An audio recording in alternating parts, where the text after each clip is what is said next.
Yeah, I love it. Nothing going on today. You're like, I'm just going to come by and say hello to everybody. I had to bring you donuts. We fed you enough while we were down there, so we brought you donuts. Yeah, I can't. Unfortunately, I can't touch them, but somebody like Curtis perhaps could. Oh, I'm diving in deep. Wiggy said awful things about my appearance while I was gone, so no donuts for me.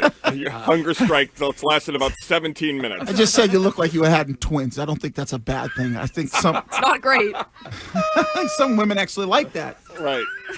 It was a compliment. 2 for 1. Yeah, two for one. We were talking earlier about this report from John Heyman that Alex Bregman is apparently going to opt out.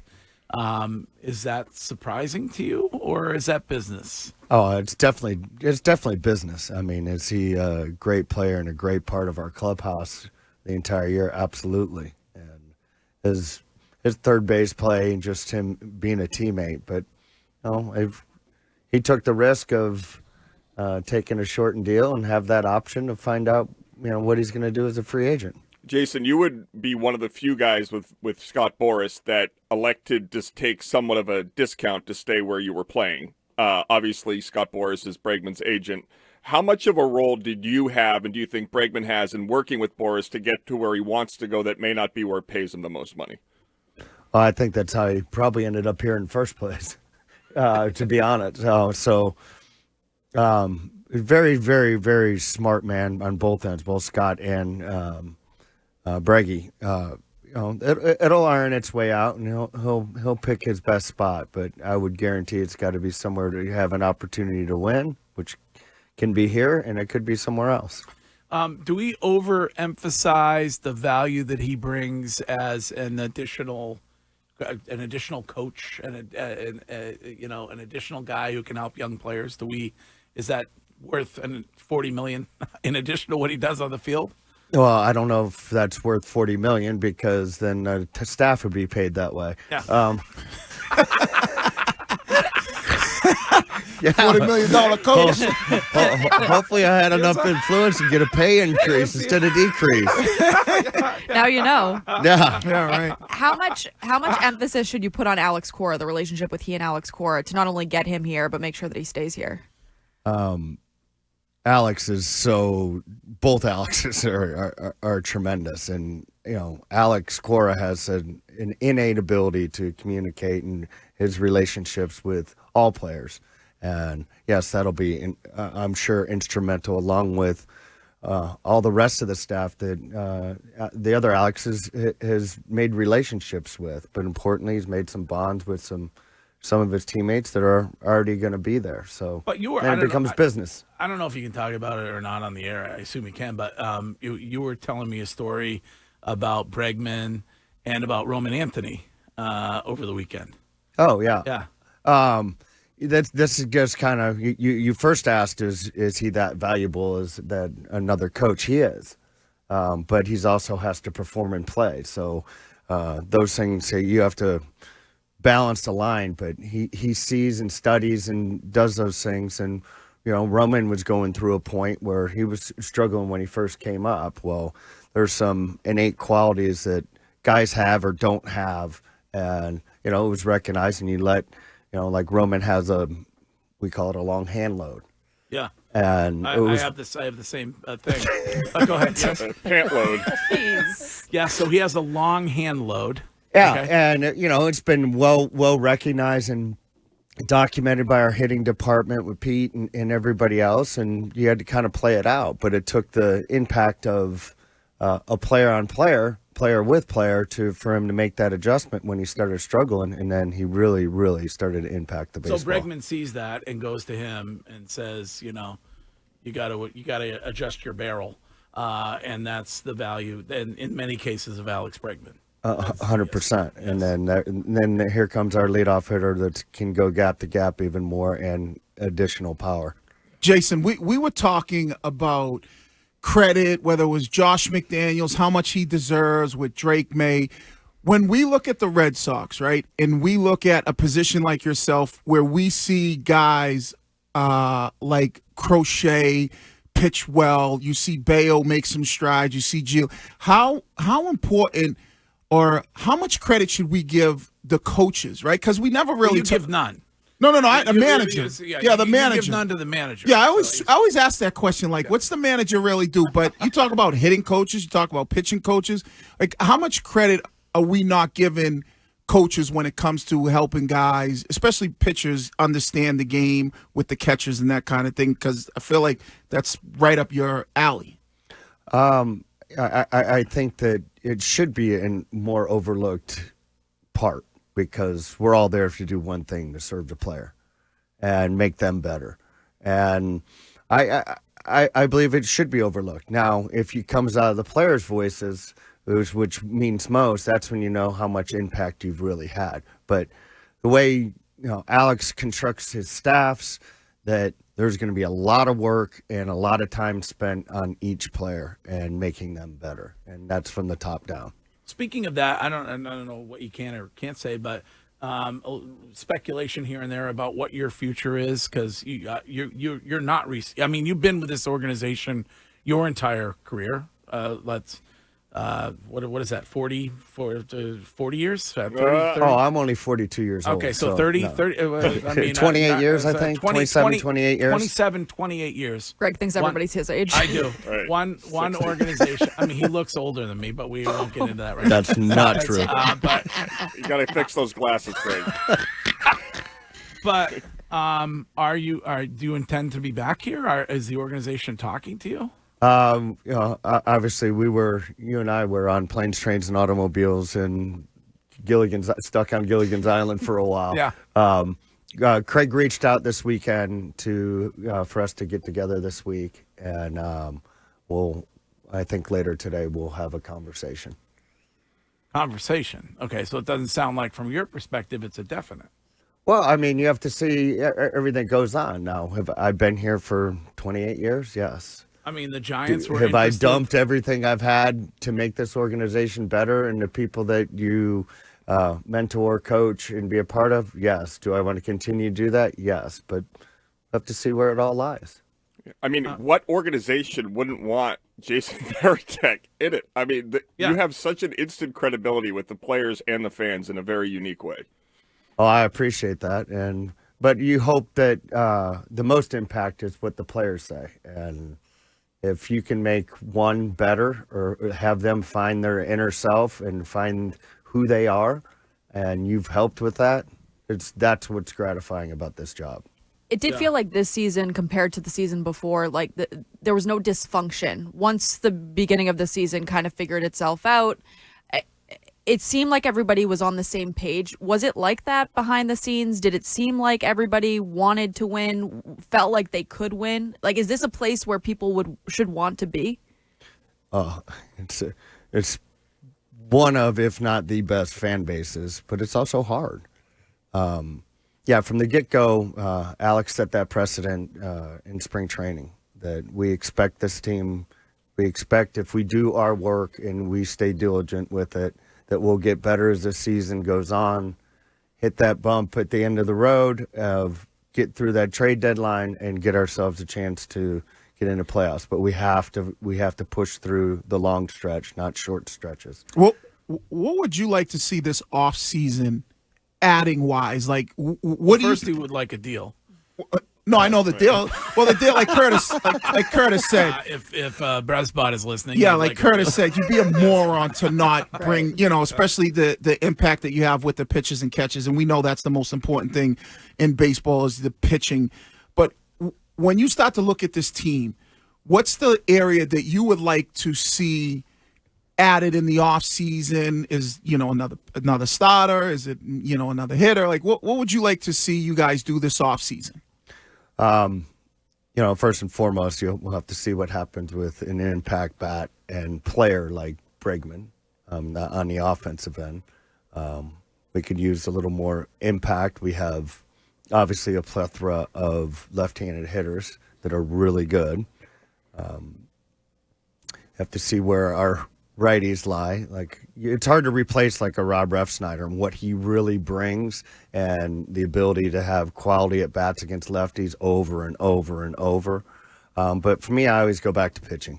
Mm-hmm. I mean, any way to give us more depth and more strength in that starting rotation. The bullpen seems to have enough pieces that you can always add to and subtract, but the base, our organization's getting better and a little deeper on the pitching end than what it was 5 years ago. But me, it's always pitching. You interviewed for the Giants job a couple seasons ago. That's open again. Would that be something you're interested in?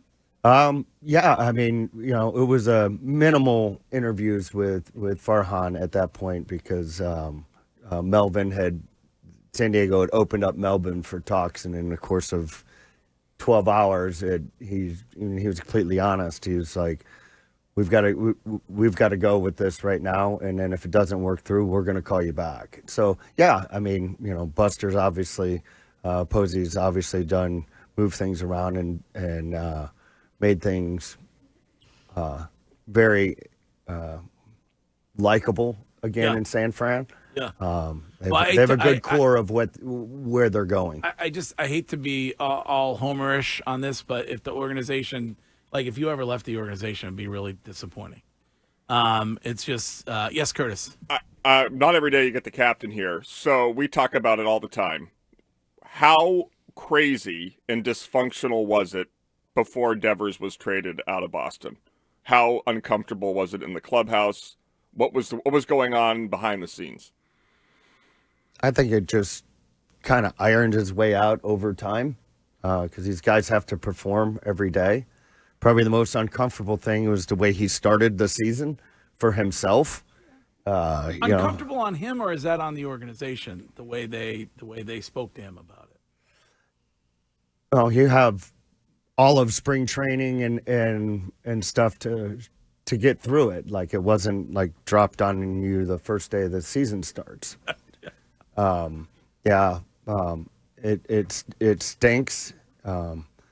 Brege's an elite third baseman, which you really saw over the course of time. And Rafi's a solid player. They're an extremely good impact bat. But the teammate wise, they were pretty good. Once everything settled in, everybody pushed and rooted for Rafi to come out of it. Everybody's trying to help him. Maybe sometimes too much help, but no, their relationship was great throughout the whole thing. So it didn't feel like maybe because when we were down at spring training, we saw him working at third base. And so we were wondering if there was a battle between Bregman and Rafi. And maybe in Rafi's mind, he was thinking, I was promised this is my job. They're going to let me try it to start the season. And then that wasn't the case. Yeah, and he has to speak on exactly what was transferred to him. But it was never, Brege was always a great teammate. He was always fine with Brege, as far as I know. It's just like anything. You get something taken away from you, when people deal with it, it takes a while to deal with it emotionally. See, that's what I thought. Like, it must have been difficult for a guy who has only played one position and is very successful in the sense where you just got a massive deal. And now, and I don't know, like baseball, like it seems like when guys get moved from one position to another, it's like, oh, wow, it's a shock thing. So do you think it had to be difficult for especially a veteran player to be able to now move a position where he was so comfortable with? Is it that easy to do, or is something that takes a lot of work? It definitely takes a lot of work. It's not the easiest thing to do. Just go, I'm going to play. First base is not easy. That's what people made it seem like. First base play is first. like Anybody could do it. Well, Wiki, you were an all-city catcher. Yeah, I was an all-city catcher, but everybody, they made it seem like all these people we heard were like, yeah, anybody. Just put him there. Just put him there. He can play first base. Yeah. Like you can get Joe Schmo off the street to play first base. They put the worst athlete there. They made it seem like it was that, and that's why to have you in here to kind of give the insight on what it's really like to change a position. Especially when you've worked hard, because I can speak of this from Rafi's standpoint of all, he cared so much about his defense. Like, kept working to get better year after year. Like, if he would get more upset during a game, not punching out with the bases loaded, but like if he didn't make a play that he felt he should, it would physically and mentally bother him, which is what you want on your team. Then you learn how to emotionally deal with those spots so they happen less instead of snowball and keep going. Jason, what was just in the moment, because I just love having this opportunity, that you sweep the Yankees, you're heading to the airport, and then Devers is taken off the bus or the plate. What was that reaction like? Did people understand what was going on? I think that was probably the most emotional part about it, was that we just swept the Yankees and start, gaining some traction. And now, especially at that point, when he hit the homer off of the lefty on the day game. Curtis Savant. I don't know. No, I was there the for that Rosie's game. ace, the Yankees ace from Atlanta. Max Fried. Good gosh. Well, their ace Garrett Cole was out for most of the season. Anyways, he hits the home, so they were very emotional. Like, we finally get traction, and then we're losing our best hitter. Yeah. Like, it was very emotional for them, and I tip my hat to starting with AC and then working way up through ownership and management, that it was able to settle down, and they set the precedent to settle it down, and everybody got on board, had 24 hours or 12 hours of grieving, and moved on. You bring up AC. You guys played in a different era, and we talk about this all the time. How, when it comes to the analytics and the baseball ops gang, how involved are they? How many? Like, are you guys comfortable with the amount of decisions that you, as he as a manager and you as a coaching staff make, or do they make an awful lot of decisions for you? I mean, AC's our manager. AC's going to make the final decision in everything that we do. Their job is to provide him and staff and players with the best analytical products that they can possibly make. And they're continuing pushing and striving to continue to build and make those systems better. But it comes down to it. Alex makes our decisions, and we follow his lead. But is it weird when a dude in a Fortnite skin comes up from the basement and it's like, "Hey, you ought to make this decision in this situation," and you're like, Actually, it might be a good idea to put them in like an all skins outfit, because we're all teammates. yes. So we're all, and that's where things have developed over time. Is it's not a separation of church and state. That you may agree to disagree or not, and if you're ignorant enough to not listen and to not utilize information that has been heavily built and help you to make your best decisions, you're probably not seeing the whole picture. How do you balance that, right? Because Breslow's a former player, and the one thing I'll say about baseball, it seems like every manager was a former player. Like, you don't really see that in football, you don't see that in basketball, hockey, it's a little bit. But how do you balance? And we joke with Breslow, calling him Bresbot and the analytics, but being a former player and going with my gut versus what the analytics are telling me. For me, in the moment, it's combination of both, what you know and what you see and what's gone on. And you have a foundation of what you have, and you have to react in the moment appropriately. So I think it's all part of the process, and it's a continuing learning and growing process. To be, some teams have gone completely one-sided, one direction, completely just pro scouts and, no analytics, and other ends of complete analytics. It's what you're comfortable with from the top down, and how you want to manage your people and how you want to go about doing it. The Ceddanne Rafaela bunt was a cause of a long conversation on this show. Do you guys work on that throughout the season, or Wiggy was kind of saying that this is something, and I agreed with him, that you're asking a guy to do in a most pressurized spot of the year when they haven't been really bunting all season long? So do you guys bunt a lot, during the regular season, or was that something Ceddanne was rusty with? We've done it periodically. It's another proof in the pudding, because you even go to other games. Philly's out because of pitcher fielding practice, PFPs. But they were, the first run scored in that game, they scored because the pitcher muffed it covering first base. And then the game ends with the pitcher muffing it and panicking on a ball back to him. And those are the small details that, win you 90 feet. And it's a continual ebb and flow of your fundamentals we have to take care of. We have to be even better with them this year than we were last year. But did you work on them, specifically bunting, work on that a lot? Or Yeah, I even know we don't spend a great amount of time on it. Yeah. But I know over the course of the last 2 months that we bunted more. Yeah. But it's like moving runners. If you never practice it, then you're not expected to do it during the game. It's part of what is considered maybe not the highest priority in practice, but it does have to be a part of what you do. So is that one of them where it's like, you start to look back and go, maybe Saddam was hitting the ball well. Maybe I know we're trying to play small ball here, but maybe we just let him hit away rather than kind of put him in this high pressurized situation that maybe he's not as comfortable in just swinging the bat. Yeah, and Saddam, being as athletic as Saddam is, should be able to make that bunt. Yeah. That's what I said. And puts us in. It's such a emotional swing when a small piece of the game is not executed. It's such an emotional swing. It just is like a play at the plate. Other things that get you there is what you're saying. Yeah, it's a now the pitcher's first and second with one out instead of second and third with one out. Big difference. All right, so your hope is to remain here with the Red Sox.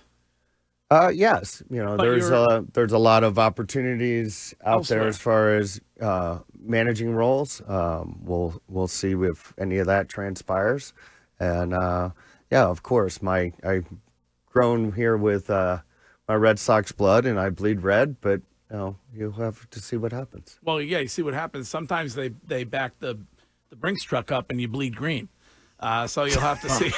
Wait a minute. Yeah, you said there were $40 million for coaching stuff. I'm in. You'll have to see what happens. Now that we know what Bregman's getting the coach. When it comes to that. Hey, Bregman, stay. Hey, give me 40. Sometimes you never know. Right. Kurt Montwise, emergency top 5 best tech moments. I mean, I know what's probably number 1, but Curtis has an encyclopedic knowledge of all things Red Sox baseball. It's really great. It's got me a mid-level job at this radio station.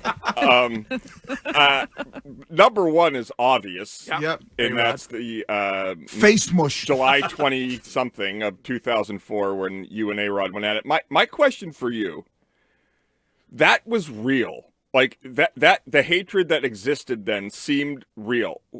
What was it about Alex that made him so punchable in your eyes?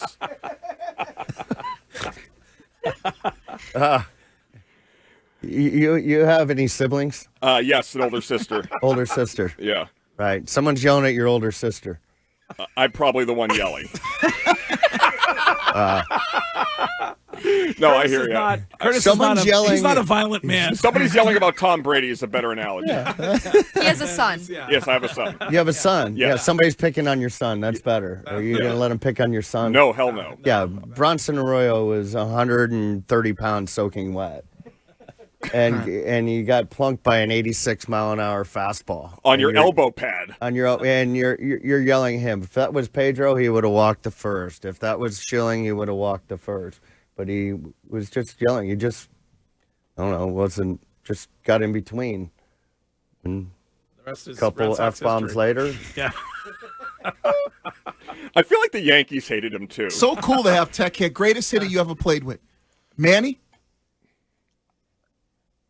Greatest right-handed hitter, yes.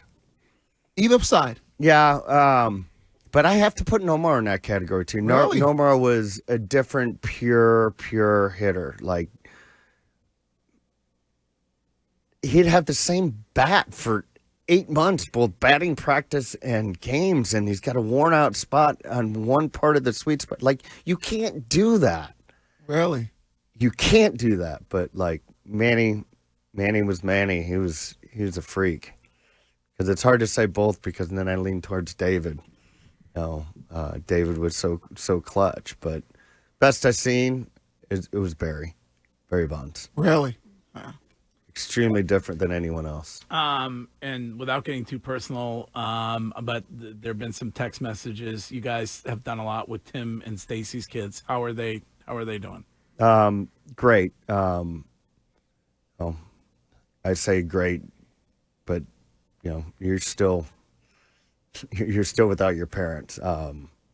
Bree's at school, Trevor's at his school in Florida, and luckily we get the opportunity to be around them when they're up here in Boston because they live in the same neighborhood, and just try and stay connected in whatever they need.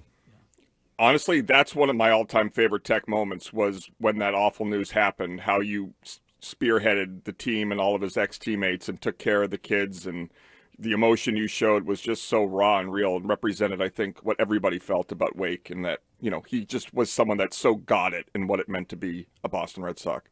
Yeah, I can't say that I spearheaded it. No, Capt spearheaded majority of it because she was around. I was working, I was working so much, but the Red Sox organization has been amazingly supportive of that family.